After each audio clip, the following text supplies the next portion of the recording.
Okay, I want to talk about a story. I tried to do this live and I wasn't able to because my internet's shaking, my electricity's off, my life is a disaster right now. I'm putting out one fire after another. But I feel like people are missing this story. Um, Everybody is talking about, did Trump do the right thing? Did he not do the right thing? And I think that's a very, very healthy conversation because I think we can never, it's easy to get comfortable when your guy is in there. But I encourage people to watch my live that I did the other night. It's still up if I'm not mistaken. And basically, I explain why I'm not buying any of this. And the information that I provide in that live stream that I did, which is almost an hour long, step by step lays out why I believe that we're not being told the full story or even half the story. I lay out things that have been reported, that things that don't make sense. And I give you my conclusions on what's really going on, which is that somehow the United States is working with Iran on something. And I don't know what. I mean, I've got some ideas that I lay out in there. But this story right here, Iran threatened to activate terror sleeper cells inside the U.S. if attacked. Well, this is not what the story was. I saw this story a couple of days ago, reported by a Muse, and I can't find that article now, strangely enough, but what it said was Iran told Trump that there were Iranian sleeper cells in the United States before the attack. It didn't say anything about a threat. I don't read it as a threat. I don't think that they would think that that was a threat because we've been talking about that for a long time. So the way that I interpreted Amuse's article was that they're letting us know and they're looking to assist us in getting those people and to get them out of our country. So this adds to my hypothesis that somehow, for some reason, the United States is working with Iran. And, if you think about our deep state, and I want this video to be short, if you think about the deep state in the United States, you always have people that are rogue actors that are going against what the actual legitimate government wants to do. And so we don't know if that's going on there or not. But maybe the things that happened were things that they wanted to happen. And this is new. It's not in the live, but I'm adding that in there because lo and behold, just a couple of days after we get this quote unquote threat, which I just don't happen to think is a threat at all of a sudden, and I'm not going to play this video because my internet's just too bad, I starts rounding up Iranian nationals in the U.S.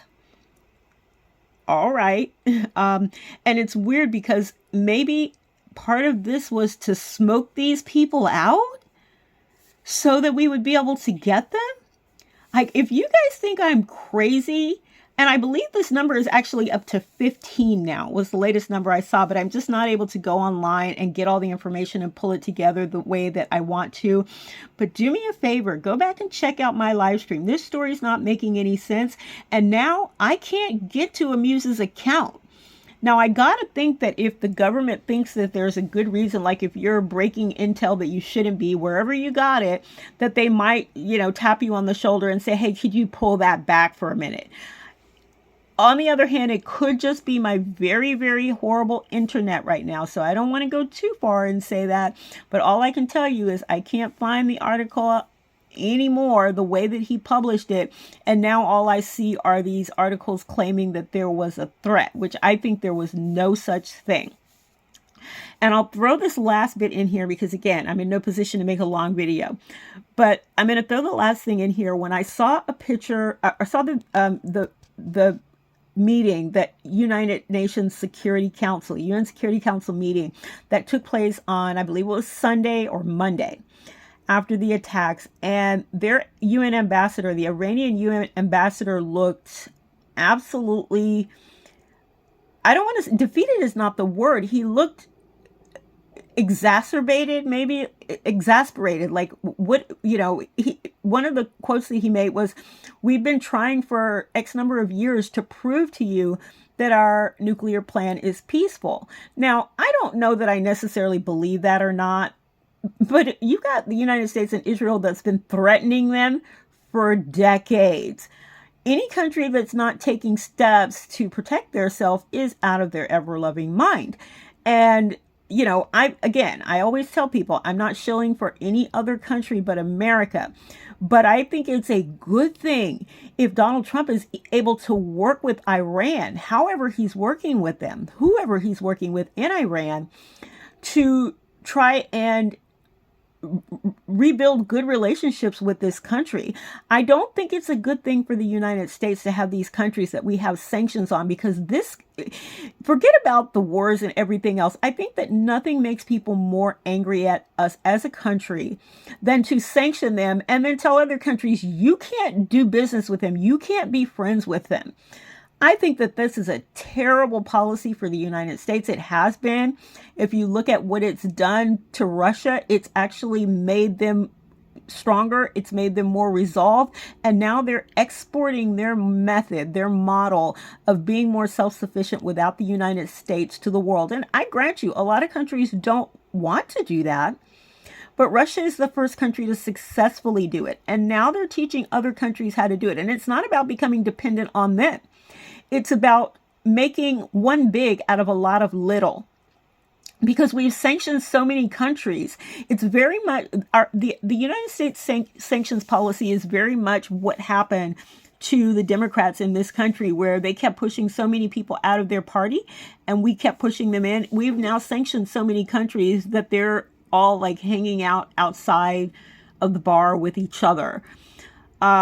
So when I saw this, it really added to my belief that I don't want to say it's necessarily a psyop, but maybe a mutually beneficial operation that's going on here, where the United States and Iran are working together, because it was very sudden.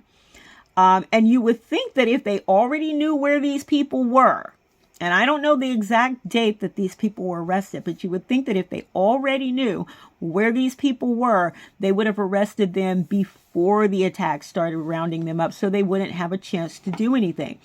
And maybe these bunkers were something that Iran wanted destroyed. You never know. You just never know. Maybe this is something that their deep state insisted on doing. There's just a lot of questions that I have that are not right. And I'll finish with this. Although the UN ambassador looked very exacerbated and frustrated and maybe even a little bit angry, when I saw the foreign minister who went to Russia the day after our attacks, or a couple of days after our attack, he looked totally different. He looked calm, cool, chill, and he almost had a little bit of a grin on his face. And I've seen him in interviews before. It is very hard to tell because everything was in Russian and Persian, or Russian and Farsi. And this gentleman, I believe that he does speak English well, but there was no reason for him to be speaking English in Russia. So we were talking double translations, two languages again that I don't know, but I could swear his demeanor was almost like he had a secret, like he knew a secret.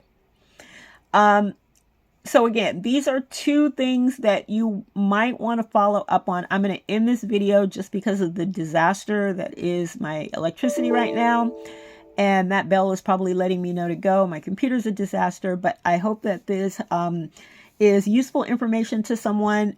Please comment, subscribe. I know I don't put out a lot of content lately. I need some new equipment, and I am working on it once I get my other things taken care of. So thanks for watching, and I will see you on the next one. Goodbye.